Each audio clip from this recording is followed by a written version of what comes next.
Shukran sana Electin.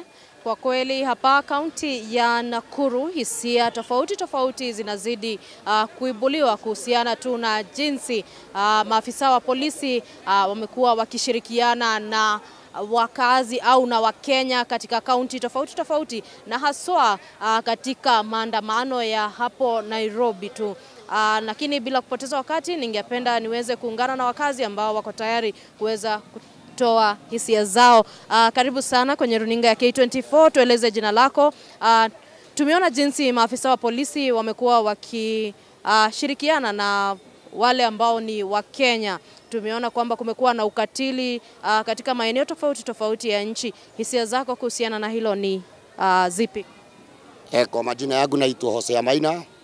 Mimi mkaaji wa hapa Nakuru, na vile tulijionea kwa TV, kusema ukweli, Gen Z haikuwa na ubaya.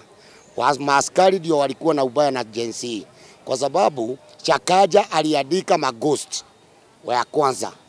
Maghost wanakuja kufuruga Gen Z ile walikuwa na andamana juu ya kifo ya Ojwang. Na tunasema ya kwamba Chakaja kama ameshindwa na kazi yake asiandike maghost.